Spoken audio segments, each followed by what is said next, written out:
Hey guys, this is Brian again with Bokashi.com back in Lawrenceville, Georgia. It's about the first week of June and it's pretty warm out. It's about 85 degrees, cooled down from about 95. And it's a good time to sit and do a quick video on how to start a Bokashi bucket. Bokashi composting, as you may or may not know, is a form of composting that is anaerobic, meaning it is without oxygen. The standard composting that we do in the U.S. is aerobic composting, where you would sit and turn your compost pile.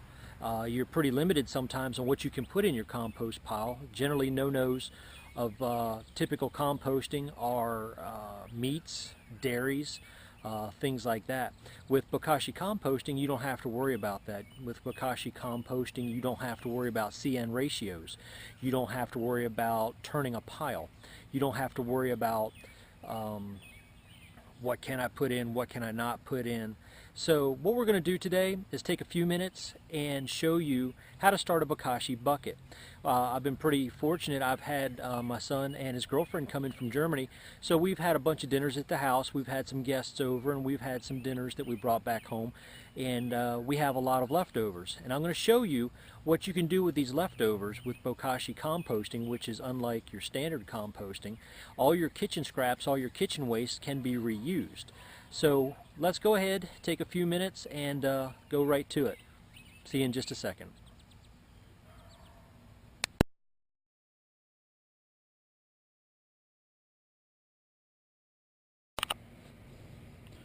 Alright guys, let's begin. First thing you're going to need, one of the most important things you're going to need when you're Bokashi composting, is some Bokashi bran. This is a Bokashi brand that I make myself, and you can see it at Bokashi.com. It's a wheat brand that has been inoculated with a mixture of beneficial microorganisms. These beneficial microorganisms, what they're going to do is they're first going to preserve the food that we are composting. Second thing they're going to do is break it down. While it's sitting in a bucket and we're in a collection phase of our composting, first we have to collect our foods. While it's in that collection phase, a lot of the times in a standard aerobic pile, you'll notice that there's a bad smell. You can smell an ammonia smell, possibly a rotted smell. It's just not a good smell, and that smell is more of like a pathogen. So with Bokashi composting, what we do during the collection phase is we layer this bran that's been inoculated with the microorganisms that are going to do all the work for us in between layers of food. So you have a layer of bran, a layer of food, a layer of bran, and then it gets pushed down. It gets pushed down so that we can make better contact between the food and the wheat bran in this case, and it also removes air pockets. Bokashi composting is anaerobic, without oxygen, and there's a couple benefits to that. Number one, there's no smell, or there's very little smell. It's in a closed container, whereas in an open pile, it's open to the animals, it's open to the atmosphere. It's a less controlled type environment and less controlled situation. Another thing is, whenever you've gone past a compost pile that doesn't smell quite right, you'll smell an ammonia smell. That tells you that your compost pile is out of balance. You're losing the ammonia, you're losing the nitrogen. When you smell that, you're losing what you're trying to put into the ground. You're losing your nutrients that you want your final compost to have. With Bokashi composting, it stays in a bucket. So all of that is trapped. It doesn't get blown out to the atmosphere, and it doesn't have to be taken care of. It doesn't have to be covered, turned, whatever. So really the first thing we got to do is with the wheat bran, and that's this stuff right here. Next thing you're going to need is a bucket. Here I have a bucket that I make, my little Bokashi fermentation bucket, and really any bucket will do. I would like you to get my bucket, obviously, but a 5-gallon bucket would do, a 4-gallon bucket, a 3-gallon bucket, any kind of bucket, any kind of container. Now this container is a little 4-gallon plastic container, and you'll notice here it has a spout. When we're Bokashi composting, as the food begins to break down, or if you have a food that's high in moisture content, you'll get liquid, and the liquid will collect in the bottom of the bucket, and you'll eventually want to drain it out. You can use buckets without drains. All you'll have to do is every now and again turn it to the side and drain out the liquid. I would check my bucket every 2 to 3 days to see what kind of liquid you have in there. mostly fruits, since they're high in water content, will give you a lot of Bokashi juice. And I call it Bokashi juice for this. The liquid or the water that's coming out of the food has been mixed and inoculated with the beneficial microorganisms that are impregnated on this stuff right here. When the moisture gets to it and the food gets to it, the microorganisms that are on this dry bran that are hibernating right now will wake up. And when you get that liquid and you bring it out of the spout here, that liquid is also a liquid fertilizer. It is alive with actinomycetes. You have fermenting yeasts, fermenting fungi. You have lactobacillus. You have a lot of biology, microbiology that's at work for you. And it comes out in that liquid as a leachate, and that liquid can be used. So to go back over it, all you need is a bucket. It would be nice if you had a bucket with a spout, but you don't need a bucket with a spout. If you do, all the better. And then you're going to need food. In my case, I'm going to show you that we're going to use everything that we had in the fridge. We've got a little bit of salad here it's not rotten, it's just going brown, it's a little unappealing. We've got some bread here. And remember, in Bokashi composting, you can use everything.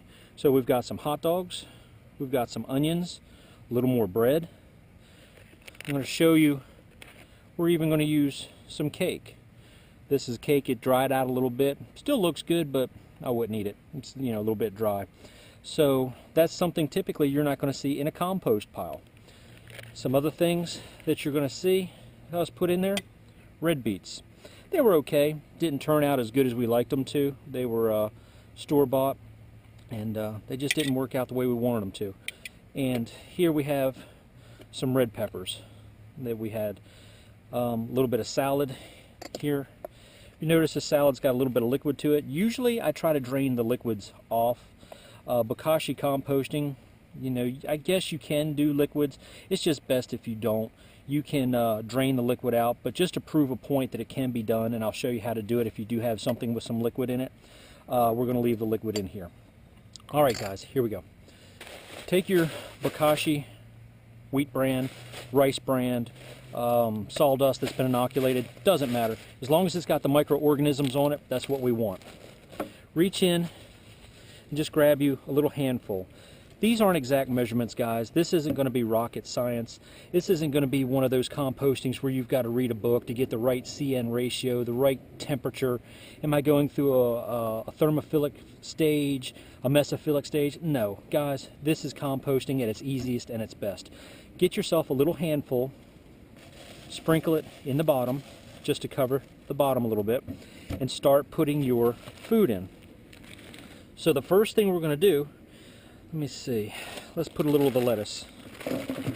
What I'm going to do is make layers, like lasagna layers. You go ahead, you put a little food in. You can chop it up, make it as small as you'd like. The smaller it is, the more surface area you have for the bacteria and the fungi to take a hold and to work on. Just like standard composting, the smaller the better. I've got about a inch and a half layer. You can go up to about 2-inch layer. Take just a little bit more of your wheat bran, a little bit less than what you started out with. Put it in there. And that's it, guys. And you go layering. So my next layer I'm going to put in there is going to be the hot dog buns. And I'll tell you why I'm doing this way. The hot dog buns, being a bread, can absorb a lot of moisture. And I had one high moisture item, which was the salad with the cucumbers. I told you that you can compost some liquids.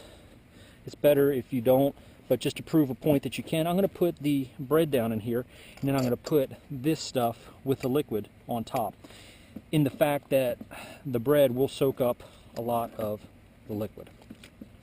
When you use a liquid or something like this, you want to use a little bit more wheat bran or rice bran or whatever bran you are using. You want to use a little bit more. Spread it out evenly. Since it is a liquid, I like to put just a touch bit more in there. So reach in, get you some. and just evenly put it on there and just continue this whole process. Every layer that we're doing this to, we're inoculating with the beneficial microorganisms. And right now, as they're on there, they're getting wet and they're actually activating, and within a matter of minutes they're going to wake up, and in a matter of hours they're going to start composting.